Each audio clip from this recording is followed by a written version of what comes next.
How damn predictable.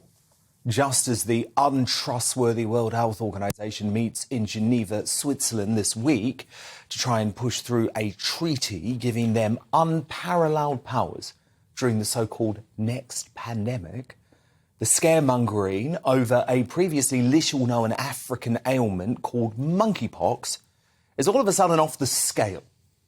So millions of folk all over the globe now believe monkeypox will be coming to infect them at any moment.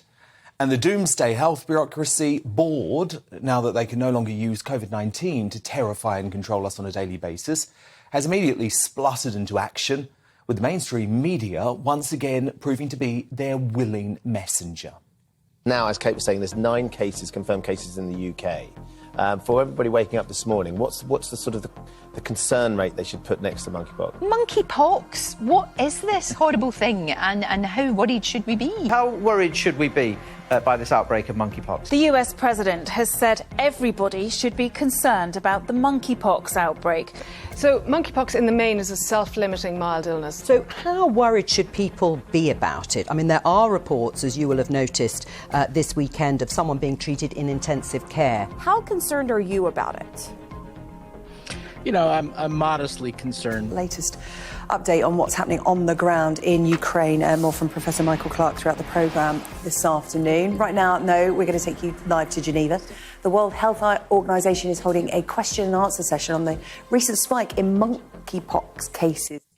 Oh yes, and they ran it uninterrupted. Then today on Newspaper Live blogs, we're told there's a red alert for monkeypox. Monkeypox contacts will be legally forced to isolate for 21 days. A vaccination strategy is being planned. Super spreader events are to blame, according to those doomsday scientists called up by the Today programme, who they seem to have on speed dial these days. And what's next? Border closures and local lockdowns, I bet. But none of this makes any sense. In 2021, over 200 people were being monitored for monkeypox in the US. Nobody cared. This year, there's been a handful, and the US president is procuring vaccines and warning everyone to be concerned. This is manipulation, gaslighting, pure and simple. But that was always going to be the problem with the hysterical reaction to the coronavirus based on China's zero COVID hellscape, rather than decades of calm Western thinking when it came to pandemic planning. Now, hysteria has almost become enshrined in the modern public health playbook. The slightest hint of a new health threat and all hell breaks loose. Have we not put up with enough of these scare tactics? In an article for Unheard, Toby Green, author of The COVID Consensus, writes, "What's alarming is not monkeypox, but the extreme responses on both sides. It looks like yet another wave of media hysteria of the kind all too common since COVID-19 emerged 2 years ago. Talk of automatic lockdowns for monkeypox are also alarming. This is not likely to be what Bill Gates calls the next major outbreak, though some appear to be preparing to treat it that way." We've had these sorts of health threats, by the way, on a regular basis since World War II, and very few turn out to be anything to cause us any stress, certainly not something to question the freedom and liberty of the Western world. Do you remember all those folk who told us the coronavirus pandemic would be an opportunity to, quote, build back better? Pertinent question to ask, how do we build back better? Build back better. Building back better. To build back better. To build back better. Build back better. Build back better. Build it back better.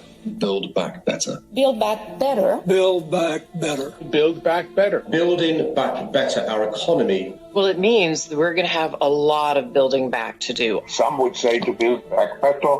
We would say to really have a great reset. This pandemic has provided an opportunity for a reset. This is our chance to accelerate our pre-pandemic efforts to reimagine economic systems that actually address global challenges like extreme poverty, inequality, and climate change. Forget what those globalists all have to say. We now know what building back better actually looks like. It looks like inflation like we haven't seen before in my lifetime. It looks like supply chain issues causing chaos across the world. It looks like the worst child mental health crisis we have ever seen. So don't be sucked in by the health establishment who want us to go there again for monkeypox. Just remember, they want us to be scared. They want us to be on constant alert. And if we go down that path, we're waving goodbye to the free world that most of us would do anything to protect.